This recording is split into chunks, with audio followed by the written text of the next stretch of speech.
Halo teman-teman semua, di sini saya akan menjelaskan mengenai mata pelajaran secara peminatan untuk kelas kesetaraan kelompok belajar paket C kelas 2. Selamat menyimak. Di mata pelajaran ini, kita akan belajar mengenai galang rasa nasionalisme Indonesia yang terdiri atas 4 pokok bahasan. Yang pertama, perlawanan bangsa Indonesia terhadap imperialisme dan kolonialisme. Yang kedua, kobarkan semangat berjuang dan bersatu. Yang ketiga, bagaimana akar demokrasi di Indonesia. Dan yang keempat, mari kita pelajari strategi pergerakan bangsa Indonesia. Memasuki pokok bahasan yang pertama, yaitu mengenai perlawanan bangsa Indonesia terhadap imperialisme dan kolonialisme.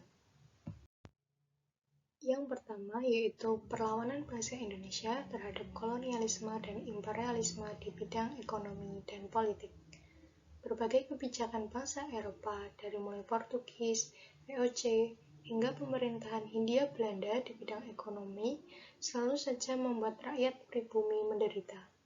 Mereka melakukan berbagai perlawanan terhadap ketidakadilan tersebut.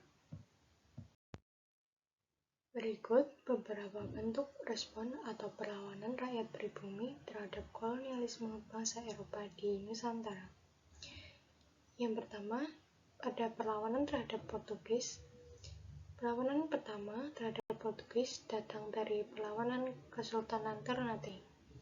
Kebijakan monopoli perdagangan yang dilakukan bangsa Portugis membuat rakyat Ternate di bawah pimpinan Sultan Hairun melakukan perlawanan terhadap bangsa Portugis. Sultan Hairun kemudian ditangkap dan dihukum mati pada tahun 1570. Perjuangannya dilanjutkan oleh Sultan Ba'abullah. Di bawah Ba'abullah, bangsa Portugis berhasil diusir dari Maluku pada tahun 1575.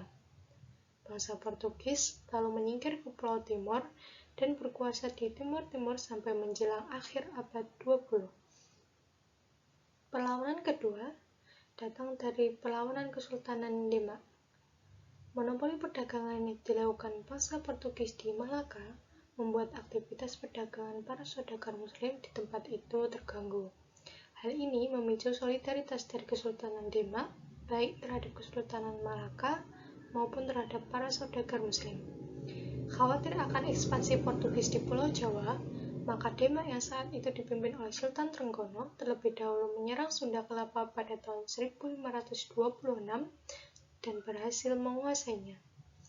Pada 1527, tanpa menyadari, terjadi perubahan kekuasaan di Sunda Kelapa. Bangsa Portugis tiba untuk membangun benteng. Selanjutnya, Demak di bawah kepemimpinan Fathahillah berhasil mengusir bangsa Portugis. Atas kemenangan itu, Fathahillah mengganti nama Sunda Kelapa menjadi Jayakarta yang berarti kemenangan yang terbilang. Perlawanan yang ketiga datang dari Kesultanan Aceh. Sultan Ali Mughayat Shah yang memerintah antara tahun 1514 sampai dengan 1530 berhasil mengusir Portugis dari wilayah Aceh.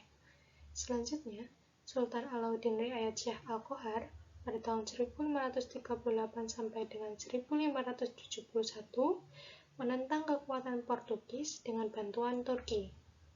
Penggantinya, Sultan Alauddin Riayat Shah juga menyerang bangsa Portugis di Malaka pada tahun 1673 dan 1575. Sultan Iskandar Muda yang memerintah pada tahun 1607 sampai dengan 1638 pernah 2 kali menyerang bangsa Portugis di Malaka, yaitu pada tahun 1615 dan 1629. Meskipun tidak berhasil mengusir bangsa Portugis dari Malaka, perlawanan rakyat Aceh terhadap bangsa tetap berlanjut hingga Malaka jatuh ke tangan VOC pada tahun 1641. Selanjutnya yaitu perlawanan terhadap VOC datang dari 3 kesultanan. Yang pertama ada Kesultanan Mataram. Awalnya hubungan antara Kesultanan Mataram dengan VOC berjalan dengan baik. Mataram mengizinkan VOC mendirikan benteng sebagai kantor perwakilan dagang di daerah Jepara. Namun, lama-kelamaan Mataram di bawah Sultan Agung menyadari bahwa kehadiran VOC di wilayahnya sangat membahayakan pemerintahannya. Serangan pertama pada tahun 1628 gagal.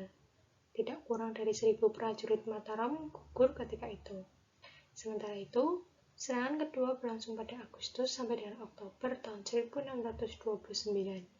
Serangan ini juga mengalami kegagalan, antara lain karena kalah persenjataan, kurangnya persediaan makanan, yaitu lumbung-lumbung persediaan makanan yang dipersiapkan di Tegal, Cirebon, dan Karawang dimusnahkan oleh VOC, sementara jarak Mataram sampai dengan Batavia terlalu jauh, serta wabah penyakit yang menyerang pasukan Mataram. Perlawanan yang ketiga datang dari Kesultanan Goa atau Makassar. Perang melawan VOC diawali dengan perlucutan dan perampasan terhadap armada VOC di Maluku oleh pasukan Hasanuddin. Tindakan ini memicu perang, yang kemudian dikenal dengan nama Perang Makassar, yaitu pada tahun 1666 sampai dengan 1669. Dalam perang itu, VOC bersekutu dengan Raja Bone yang menjadi seteru Goa yang bernama Arung Palaka. Pada waktu itu, Bone berada di bawah kekuasaan Goa. Perlawanan yang ketiga datang dari perlawanan Kesultanan Banten. Persaingan dagang dengan VOC di Batavia yang menganggap Banten sebagai ancaman, rongrongan VOC terhadap politik kerajaan Banten. Tokoh yang memimpin perlawanan terhadap VOC adalah Sultan Ageng Tirtayasa. Dalam upayanya melawan VOC, Sultan Ageng Tirtayasa mencoba bekerja sama dengan pedagang-pedagang asing lainnya seperti pedagang Inggris. Sultan Ageng Tirtayasa juga menyerang kapal-kapal dagang VOC di perairan Banten dan wilayah perbatasan dengan Batavia seperti peperangan di daerah Angke dan Tangerang tahun 1658 sampai dengan 1659. Perang yang berlangsung selama setahun itu berakhir dengan perjanjian damai pada tahun 10 Juli 1659. VOC melawan serangan Sultan Ageng dengan mendirikan benteng-benteng pertahanan di Batavia dan memblokade pelabuhan dagang Banten. Selanjutnya, ada perlawanan terhadap Hindia Belanda. Nah, di sini ada tabel perlawanan terhadap pemerintahan Hindia Belanda, ada 8 perlawanan. Yang pertama, perlawanan rakyat Maluku yang di bawah pimpinan Kapitan Patimura pada tahun 1817. Perlawanan rakyat Maluku dilatar belakangi karena adanya ketidakinginan mereka akan kedatangan kembali orang-orang Belanda di wilayah tersebut. Nah, pada tahun 1817 Belanda kembali berkuasa di Maluku. Aturan-aturan yang menindas kembali diberlakukan seperti aturan kerja paksa dan monopoli perdagangan cengkeh.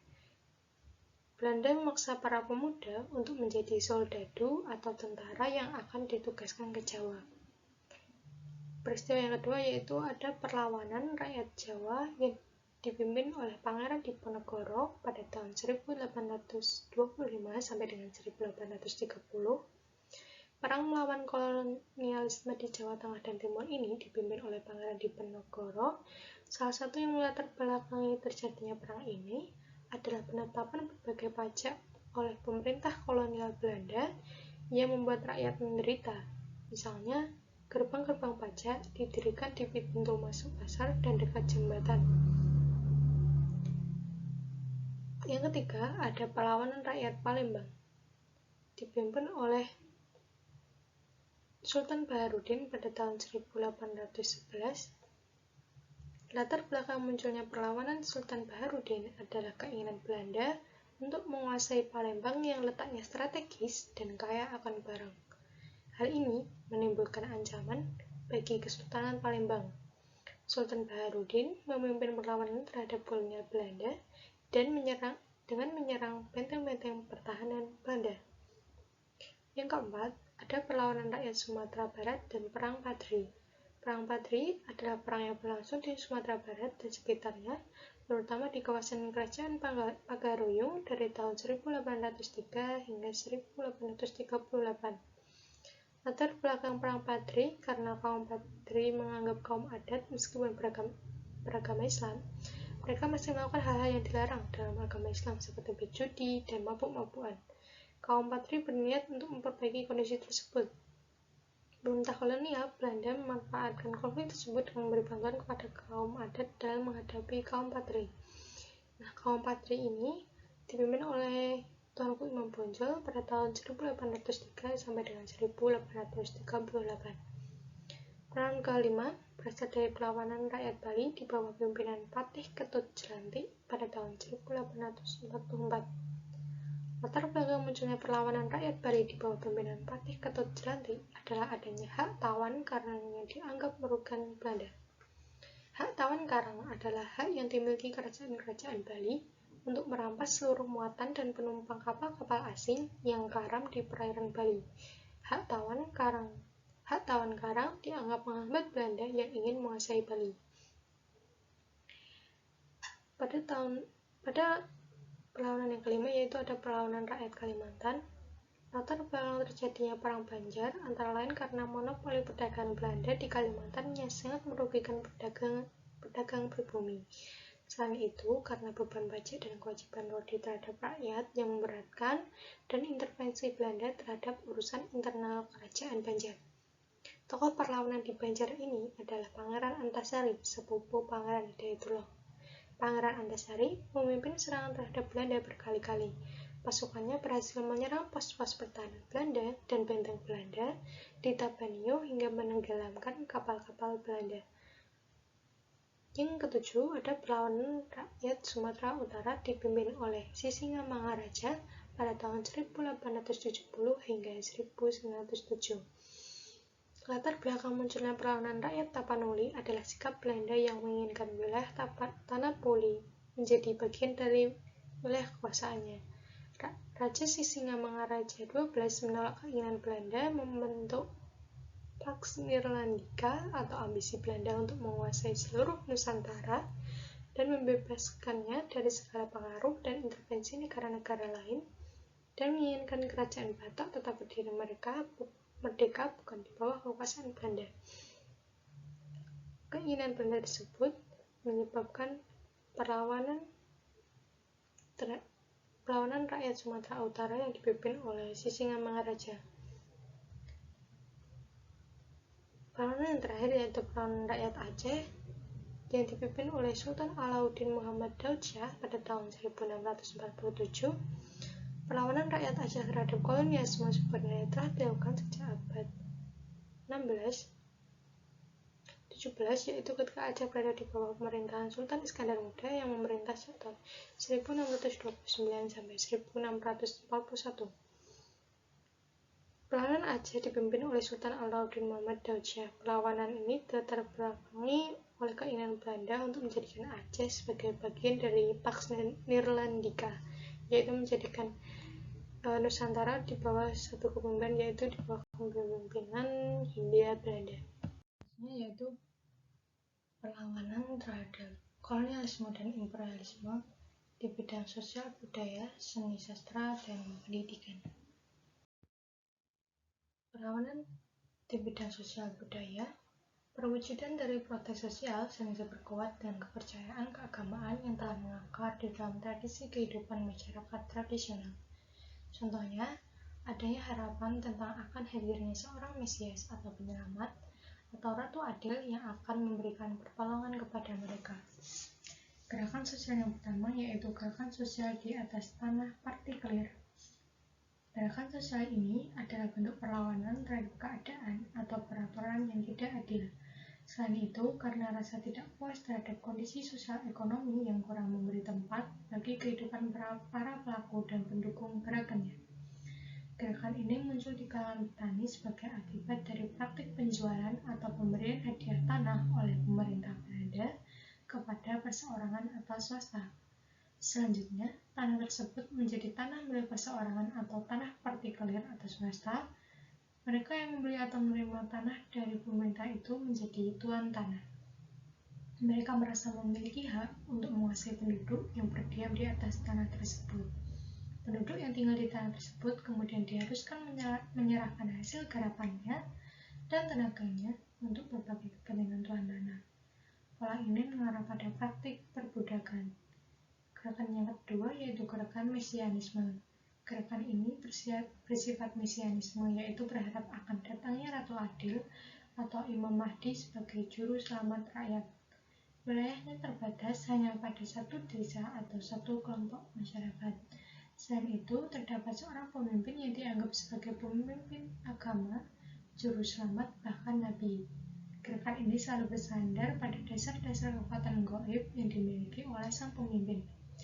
Gerakan ini mengharapkan munculnya era baru dan datangnya zaman keemasan yang tidak mengenal penderitaan rakyat, hilangnya semua konflik dan ketidakadilan. Beberapa contoh dari gerakan ini antara lain sebagai berikut. Yang pertama ada Kasan Mukmin pada tahun 1903 yang terjadi di Kabupaten Sidoarjo yang dipimpin oleh Kasan Mukmin. Ia bertindak sebagai orang yang menerima wahyu dan mengaku sebagai penjelmaan Imam Mahdi yang akan mendirikan kerajaan baru di Jawa. Gerakan yang kedua yaitu Gerakan Darmojo. Pada tahun 1907 terjadi gerakan di Kediri yang dipimpin oleh Darmojo. Ia seorang petani kaya yang kemudian menyatakan dirinya sebagai Ratu Adil. Ia merencanakan pemberontakan melawan ketidakadilan yang dilakukan pemerintah kolonial pada tanggal 29 Januari 1907. Yang ketiga, pada tahun 1918 muncul seorang dukun yang mengaku keturunan Sultan Hamengkubuwono V. Ia juga menyatakan dirinya sebagai Ratu Adil dan calon pemegang tahta Kesultanan Yogyakarta. Gerakan yang ketiga yaitu ada Gerakan Samin. Orang Samin menyatakan dirinya sebagai pengikut ajaran Samin Suro Sentiko yang menjadi pengikut ajaran agama Adam. Samin Suro Sentiko adalah seorang petani yang berasal dari Randu Blatung, Blora, Jawa Tengah. Ajarannya ini kemudian dengan cepat meluas ke daerah Rembang dan bahkan sampai ke Ngawi dekat Madiun. Pada tahun 1907 muncul desas-desus bahwa gerakan Samin berencana akan menjatuhkan pemerintah kolonial Belanda dan akan membentuk pemerintahan baru. Pemerintah kolonial kemudian menangkap Samin dan 8 orang pengikutnya. Samin kemudian dibuang ke Padang dan meninggal pada tahun 1914. Gerakan Samin kemudian diteruskan oleh pengikutnya. Gerakan semakin menunjukkan sikap melawan pemerintah kolonial seperti menolak membayar pajak, kerja rodi, menyerang kepala desa, bahkan petugas kepolisian. Gerakan ini sebenarnya muncul karena adanya perubahan struktur tradisional yang ada di desa-desa. Perlawanan yang dilakukan lebih karena mereka tidak memahami peraturan-peraturan yang diterapkan oleh pemerintah kolonial seperti larangan untuk memasuki hutan-hutan tanpa izin. Padahal selama ini, kehidupan mereka banyak yang bergantung pada hasil hutan untuk memenuhi kebutuhan hidupnya. Selanjutnya ada di bidang sastra. Yang pertama ada dari Edward de Westdekker yang menerbitkan buku berjudul Max Havelaar pada tahun 1860. Edward de Westdekker atau nama penanya Multatuli dari bahasa Latin multatuli berarti banyak yang sudah menderita, adalah seorang pandai yang peduli terhadap nasib kaum pribumi. Kepeduliannya ditunjukkan melalui novelnya yang berjudul Max Havelaar. Kelak novelnya menginspirasi pergerakan nasional Indonesia serta sastrawan-sastrawan Indonesia, khususnya angkatan berjangka baru yaitu pada tahun 1933 sampai dengan 1942. De Westdekker adalah mantan asisten residen di Lebak, Banten yang diberhentikan setelah melaporkan Bupati Lebak kepada Residen C.P. Bres van Kempen dan Gubernur Jenderal A.J. Doi Marvantuis. Dekker melaporkan sang bupati yang seorang pribumi yang dianggap telah bertindak sewenang-wenang dan melakukan pemerasan terhadap rakyat. Dengan dugaannya, Van Kempen justru melaporkan De Westdekker ke Raat Van Indi atau Dewan Hindia agar ia dipecat. Yang kedua ada Mas Marco Kartodikromo, Student Hijau dan Rasa Merdeka. Mas Marco lahir tahun 1890 di Cepu, Blora, Jawa Tengah dari keluarga priayi rendahan. Pada usia 15 tahun, ia sudah bekerja sebagai juru tulis di perusahaan kereta api di Semarang sembari belajar bahasa Belanda. Setelah 6 tahun di tempat itu, ia bergabung dengan Medan Priayi di bawah pimpinan Tirto Adi Suryo. Di Medan Priayi ini, Mas Marco bertemu dengan Ki Hajar Dewantara dan De Westdekker yang kemudian menjadi bagian dari Indische Partij. Namun saat kabar itu ditutup oleh Belanda. Lewat tulisan-tulisannya, Mas Marco mengajak untuk membangun kesadaran politik bagi masyarakat lokal untuk kemudian bergerak melawan pemerintah kolonial dalam solidaritas dan kesetaraan. Yang ketiga ada Suwarsih Joyopuspito dengan bukunya yaitu Manusia Bebas. Suwarsih lahir di desa Cipatok 20 km dari Bogor. Ia anak ketiga Raden Bagus Nur Said Joyopuspito keturunan Kesultanan Cirebon. Ibunya seorang keturunan Tionghoa dari keluarga kaya. Raden Bagus mengirim anak-anaknya ke sekolah di Buitenzorg atau Bogor.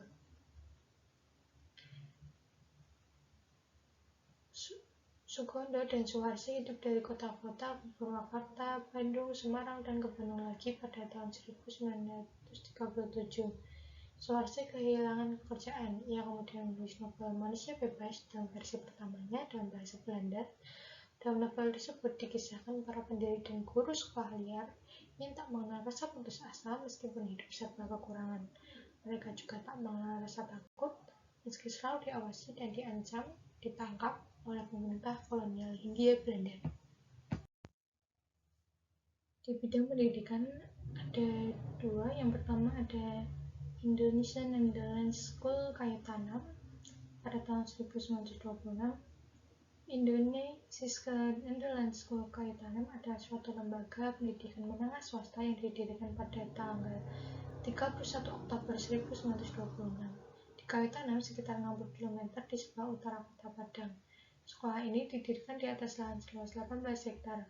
Sang pendiri adalah Muhammad Syafi'i, seorang tokoh pendidikan nasional yang dipercaya menjabat Menteri Pendidikan dan Kebudayaan Indonesia yang ketiga setelah Ki Hajar Dewantara dan Badung Sultan Gunungmulia dalam Kabinet Syahrir II. Dari sekolah inilah muncullah nama-nama besar dalam bicara politik dan seni nasional seperti Tarmizi Tahir, Ali Akbar Nafis, dan Mokhtar Lubis.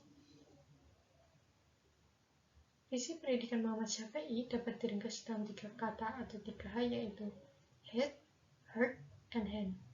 Head artinya sekolah memfasilitasi peserta didik agar mampu berpikir secara rasional. Heart artinya sekolah memfasilitasi peserta didik menjadi pribadi-pribadi yang berkarakter mulia. Hand artinya sekolah memfasilitasi peserta didik agar pada akhirnya mereka memiliki tambahan yang nyata sesuai dengan bakat yang dikaruniakan Tuhan kepada tiap-tiap orang. Yang kedua yaitu Taman Siswa. Taman Siswa merupakan salah satu organisasi pergerakan dengan fokus kegiatan dalam bidang pendidikan. Taman Siswa didirikan oleh Ki Hajar Dewantara pada tanggal 3 Juli 1922 di Yogyakarta. Ki Hajar Dewantara menerapkan 3 konsep pengajaran dalam kegiatan pendidikan di Taman Siswa, yaitu sebagai berikut. Yang pertama ada Ingar Sosong Tulodo, artinya para guru yang memiliki tanggung jawab memberikan pendidikan harus dapat memberi contoh dan sikap dan perilaku yang baik sehingga dapat menjadi teladan bagi siswanya. Yang kedua ada Ingat Dio Mangunkarso, artinya guru harus dapat memberikan motivasi yang baik bagi siswanya, memberikan bimbingan yang terus-terus agar siswa dapat berkembang sesuai dengan bakat dan minatnya. Yang ketiga ada Tutwuri Handayani, artinya guru wajib membimbing siswa untuk dapat menggali sendiri pengetahuannya, menemukan makna dari pengetahuan yang diperolehnya, sehingga pengetahuan itu dapat berguna bagi kehidupannya. Perjuangan Taman Siswa pun tidak mengalami hambatan, karena Belanda kemudian mengeluarkan aturan yaitu akan menutup semua sekolah-sekolah liar. Istilah sekolah liar mengacu pada sekolah-sekolah swasta yang didirikan oleh pemerintah kolonial Belanda. Namun Ki Hajar Dewantara berjuang agar sekolah Taman Siswa tidak dibubarkan. Atas jasa dan perjuangan yang mencerdaskan kehidupan bangsa menuju kemerdekaan, hari kelahiran Ki Hajar Dewantara, yaitu tanggal 2 Mei, diperingati sebagai Hari Pendidikan Nasional. Selain itu, sebagian Tutwuri Handayani terpatri dalam lambang Kementerian Pendidikan dan Kebudayaan Republik Indonesia. Pokok bahasan yang kedua yaitu kobarkan semangat berjuang dan bersatu, akar-akar nasionalisme yang terkandung dalam organisasi pergerakan nasional. Perkembangan pendidikan di Indonesia melahirkan golongan cendekiawan. Golongan ini mengakibatkan terjadinya perubahan pola pikir dalam masyarakat Indonesia. Golongan cendekiawan telah menyadarkan rakyat Indonesia untuk bersatu dalam menghadapi kekuasaan Hindia Belanda. Golongan cendekiawan inilah yang mengubah perjuangan bangsa Indonesia dengan menggunakan strategi yang modern. Masa ini dikenal sebagai masa pergerakan nasional.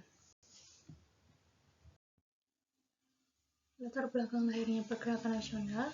Faktor yang mendorong lahirnya pergerakan nasional berasal dari faktor internal dan faktor eksternal. Faktor internal merupakan faktor yang berasal dari dalam diri bangsa Indonesia sendiri. Di antaranya, yang pertama, lahirnya kalangan cendekiawan. Yang kedua, penderitaan dan penindasan serta perlakuan yang diskriminatif. Yang ketiga, politik etik atau politik balas budi. Kemudian ada faktor eksternal atau faktor yang berasal dari luar Indonesia dan menjadi pendorong pergerakan nasional di Indonesia. Faktor-faktor tersebut adalah yang pertama, paham demokrasi, liberalisme, sosialisme, dan nasionalisme yang masuk di Indonesia pada abad ke-20. Yang ketiga ada kemenangan Jepang atas Rusia yang memberikan dorongan atau semangat kepada bangsa Asia dan Afrika untuk terbebas dari penjajahan bangsa asing. Yang keempat ada pergerakan nasional di Asia dan Afrika. Kemudian ada faktor-faktor yang menyebabkan terjadinya kegagalan perjuangan bangsa Indonesia sebelum tahun 1908. Yang pertama, kurang adanya persatuan, yaitu perang yang bersifat kedaerahan, sehingga apabila di salah satu daerah terjadi perang, maka daerah lain tidak ikut membantu. Yang kedua, ada persenjataan yang masih sederhana. Persenjataan tersebut antara lain bambu runcing, garis, rencong, kujang, sedangkan penjajah sudah menggunakan senjata modern, yaitu seperti pistol, meriam, senjata laras panjang. Yang ketiga, bangsa Indonesia mudah dipecah belah dengan siasat adu domba atau divide et impera. Politik adu domba dijalankan untuk melemahkan kekuatan yang dimiliki bangsa Indonesia. Strategi ini dilakukan Belanda dengan ikut campur adab persisian yang terjadi di suatu daerah. Ciri-ciri strategi perjuangan bangsa Indonesia pada abad 20. Yang pertama, perjuangan mengutamakan semangat persatuan. Pada masa ini berkembang semangat nasionalisme sehingga perjuangan yang dilakukan oleh bangsa Indonesia untuk mengusir penjajah dilandasi semangat persatuan.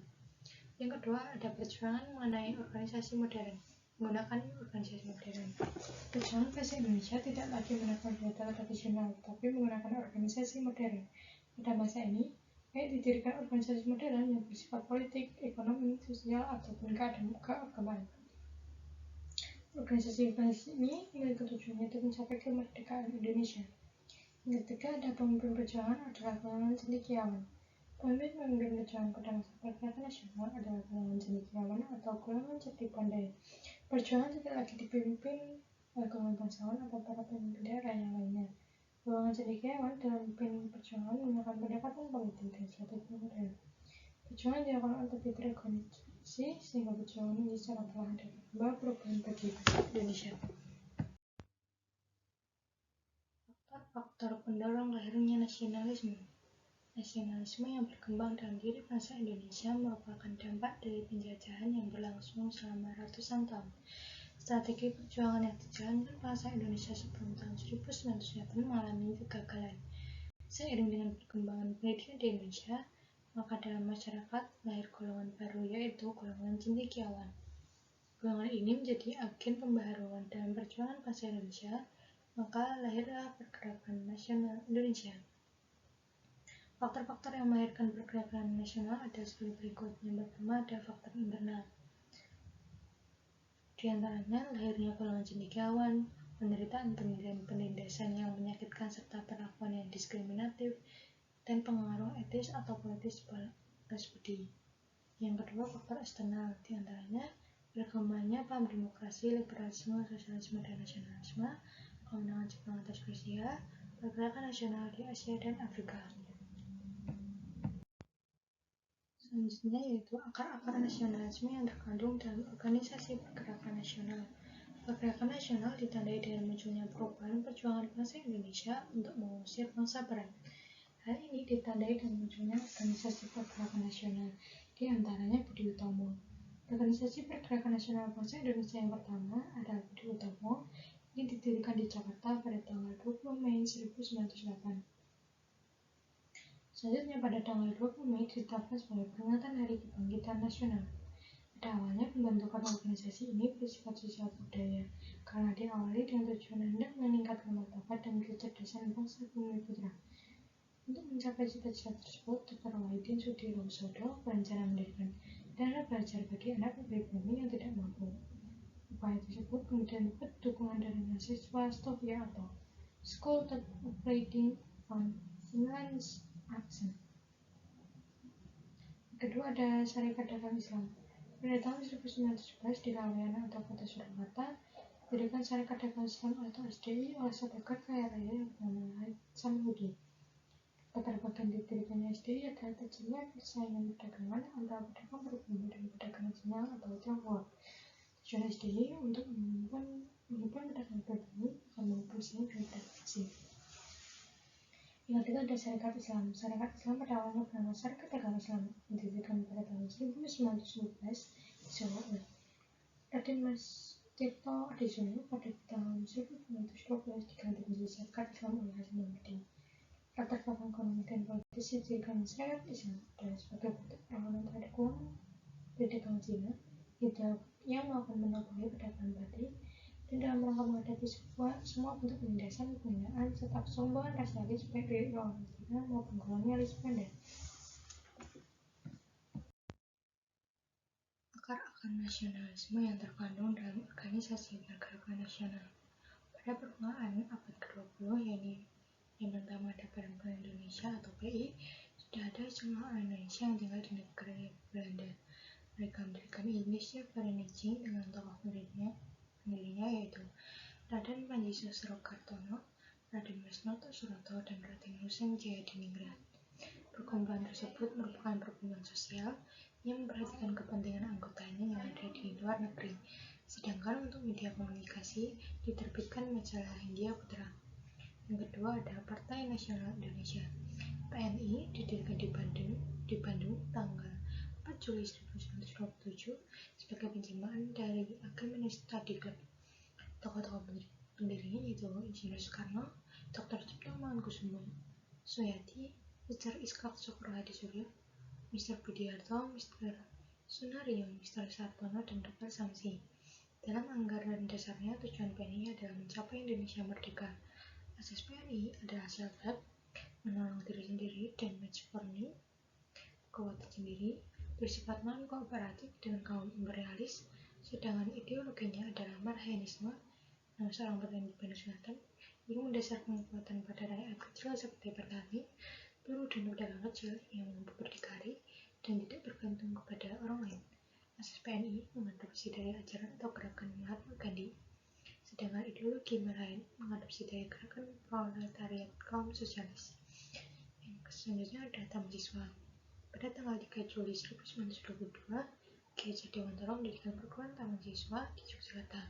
Tujuannya adalah memajukan pendidikan bahasa Indonesia agar mempunyai harga diri yang sama dengan bangsa lainnya merdeka. Meskipun bergerak di bidang politik, tetapi perguruan Taman Indonesia Taman Siswa termasuk organisasi yang punya andil dalam pergerakan nasional untuk mencapai kemerdekaan.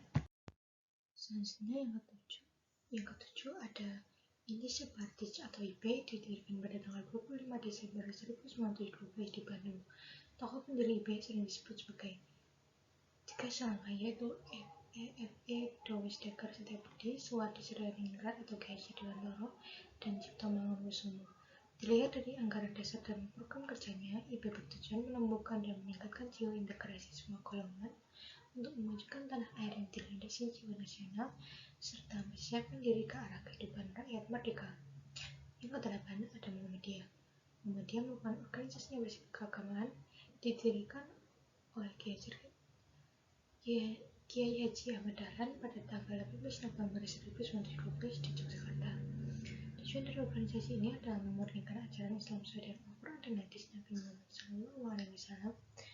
Untuk mencapai tujuan tersebut, Muhammadiyah bergerak dalam pendidikan keagamaan seperti mengadakan kegiatan-kegiatan sosial dan budaya, mendirikan sekolah-sekolah keagamaan, yang ketiga mengadakan dakwah-dakwah keagamaan. Yang kesembilan ada Partai Indonesia Raya atau Parindra. Ketua Partai Indonesia Raya adalah Tor Sutomo dengan memiliki tujuan antara lain mencapai Indonesia mulia dan sempurna berdasarkan demokrasi dan nasionalisme. Yang ke-10 ada gabungan politik Indonesia di sini tidak disebutkan, tapi ada satu lagi organisasi, yaitu GABI, didirikan pada 21 Mei 1939 di bawah pimpinan Muhammad Husni Tamrin. GABI merupakan gabungan dari organisasi kebangsaan yang terdiri dari Parindra, PNI, PASUN, dan PSSI, Persatuan Minahasa, dan Garindo. Adapun asas kegiatan GABI adalah hak menentukan nasibnya sendiri, persatuan nasional seluruh bangsa Indonesia berdasarkan demokrasi, keadilan sosial, politik, dan ekonomi, serta mengadakan kesatuan aksi seluruh pergerakan nasional. Selanjutnya, yang ketiga, ada akar-akar lahirnya demokrasi di Indonesia. Bagaimana akar demokrasi di Indonesia akan dijelaskan dalam pokok bahasan ini. Akar-akar lahirnya demokrasi di Indonesia. Yang pertama, pandangan demokrasi menurut para pendiri bangsa. Di Indonesia, demokrasi sudah diperbincangkan oleh para pendiri negara sejak sebelum proklamasi kemerdekaan. Perbincangan tersebut telah menghasilkan konsensus bahwa negara Indonesia harus berdasarkan kedaulatan rakyat. Para pendiri negara kita umumnya menyetujui bahwa negara Indonesia yang akan didirikan hendaknya negara demokrasi. Ada kesamaan pandangan dan konsensus politik dari para pendiri negara bahwa kenegaraan Indonesia harus berdasar kerakyatan atau kedaulatan rakyat atau demokrasi. Jadi, cita-cita atau ide demokrasi itu ada pada para the founding fathers bangsa. Mereka bersepakat bahwa negara Indonesia jika sudah merdeka haruslah menjadi negara demokrasi. Pandangan para pendiri bangsa tentang negara yang demokrasi itu diungkapkan oleh Muhammad Hatta, A.O. Sukroaminoto, dan Insinyur Soekarno. Yang kedua, perdebatan mengenai konsep demokrasi. Contoh perdebatan mengenai konsep demokrasi dan sejarah modern Indonesia dapat ditelusuri pada sidang BPUPKI antara bulan Mei sampai Juli 1945. Meskipun pemikiran demokrasi telah ada para pemimpin bangsa sebelumnya, namun pada momen tersebut pemikiran mengenai demokrasi semakin mengkristal menjadi wacana publik dan politis. Ada kesamaan pandangan dan konsensus politik dari para peserta sidang BPUPKI bahwa negara Indonesia harus berdasarkan kerakyatan atau kedaulatan rakyat atau demokrasi. Namun, terdapat pandangan yang berbeda mengenai bagaimana seharusnya cita-cita demokrasi itu diterapkan dalam pemerintahan negara. Pada momen sidang itu diperdebatkan apakah hak demokrasi negara perlu diberi jaminan Undang-Undang Dasar atau tidak. Pandangan pertama diwakili oleh Profesor Dr. Supomo dan Insinyur Soekarno yang secara gigih menentang dimasukkannya hak tersebut dalam konstitusi. Pandangan kedua diwakili oleh Muhammad Hatta dan Muhammad Yamin yang memandang perlunya pencantuman hak warga dalam Undang-Undang Dasar. Yang ketiga, lahirnya berbagai gerakan kebangsaan. Program edukasi dalam politik etik telah memberikan kesempatan pada rakyat Indonesia untuk memperoleh pendidikan. Kesempatan ini memberikan gagasan-gagasan tentang pentingnya pendidikan bagi semua orang. Pada tanggal 20 Mei 1908, Parvi Swastovia berhasil menghimpun rekan-rekan dari beberapa lembaga pendidikan di Jawa dan membentuk organisasi. Selanjutnya berdirilah organisasi Budi Tomo. Tahun 1911 berdiri organisasi pengusaha batik dan dinamakan Serikat Dagang Islam atau SDI. Tahun 1912 di Bandung adalah organisasi politik dinamakan Indonesia Party. Tahun 1932 Muhammad Hatta dengan Sultan Syahrir mendirikan Partai Indonesia atau Parindo. Yang keempat, perkembangan demokrasi Indonesia. Perkembangan demokrasi Indonesia. Demokrasi merupakan sistem pemerintahan di mana rakyat memegang kedaulatan tertinggi, baik secara langsung maupun melalui perwakilan. Sistem pemerintahan demokrasi banyak dianut oleh negara-negara yang memiliki bentuk pemerintahan republik. Yang pertama, demokrasi pada awal-awal kemerdekaan. Awal kemerdekaan, Indonesia belum dapat mengatur sistem pemerintahannya. Hal ini dikarenakan masih harus menghadapi sejumlah tantangan dan hambatan yang harus diakhiri dengan konflik bersenjata. Yang kedua, demokrasi liberal di Indonesia. Setelah Haris bubar dan Indonesia kembali menjadi negara kesatuan pada tahun 1950, pemerintah Indonesia masih menggunakan metode demokrasi parlementer yang liberal. Yang ketiga, demokrasi Pancasila di Indonesia. Demokrasi Pancasila adalah paham demokrasi yang bersumber pada kepribadian dan falsafah hidup bangsa Indonesia yang digali dari kepribadian bangsa Indonesia. Dampak demokrasi Pancasila pada bidang ekonomi adalah demokrasi Pancasila menuntut rakyat menjadi subjek dalam pembangunan ekonomi. Dampak pada bidang kebudayaan nasional adalah demokrasi Pancasila menjamin adanya fasilitas dari pihak pemerintah agar keunikan dan kemajemukan budaya Indonesia dapat dipertahankan dan ditumbuh kembangkan. Unit keempat yaitu mari kita pelajari strategi pergerakan bangsa Indonesia yang terdiri dari dua pokok bahasan yaitu pendekatan pergerakan nasional dan strategi pergerakan nasional. Pendekatan pergerakan nasional sebelum tanggal 27 Desember 1949 memiliki karakteristik yang berbeda antara sebelum tahun 1900 dan sesudah tahun 1900. Pendekatan pergerakan nasional sebelum tahun 1900 sebagai berikut. Yang pertama, bersifat lokal atau kedaerahan dan mengadakan perlawanan. Yang kedua, perlawanan negatif dengan berpindah-pindah tempat atau mengundurkan diri ke daerah yang belum terjangkau dan terkadang meminta bantuan supernatural. Yang ketiga, sangat bergantung pada satu tokoh karismatis. Yang keempat, tidak ada rencana lebih lanjut dari pergerakan tersebut. Pergerakan nasional setelah tahun 1900. Yang pertama, perlawanan bersifat nasional dan meliputi seluruh Indonesia. Yang kedua, perlawanan positif dan menggunakan taktik dan senjata modern. Yang ketiga, perlawanan dilaksanakan secara organisir dengan teratur plus menggunakan organisasi pemuda, bukan hanya konfrontasi senjata, tapi juga diplomatik. Yang keempat, ada tindakan lebih lanjut.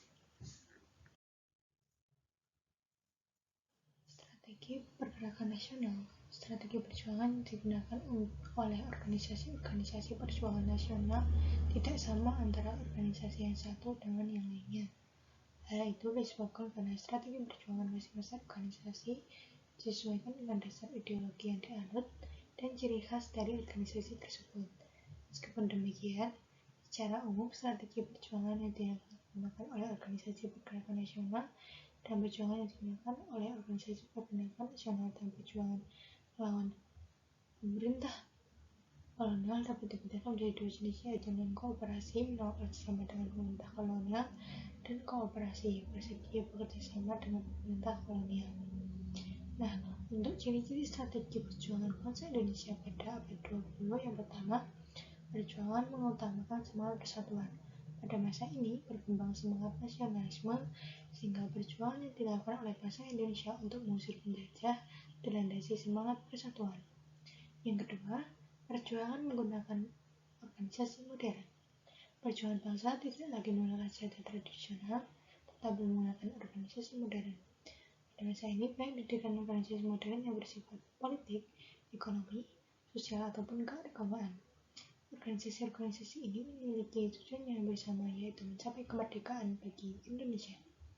Yang ketiga, pemimpin perjuangan adalah golongan cendekiawan. Pemimpin perjuangan pada masa perjuangan nasional adalah golongan cendekiawan atau golongan cerdik pandai. Perjuangan tidak lagi dipimpin oleh golongan bangsawan atau para pemimpin daerah lainnya. Golongan cendekiawan dalam memimpin perjuangan menggunakan pendekatan politik dan strategi modern. Perjuangan yang dilakukan berorganisasi sehingga perjuangan ini secara perlahan dapat membawa perubahan bagi bangsa Indonesia.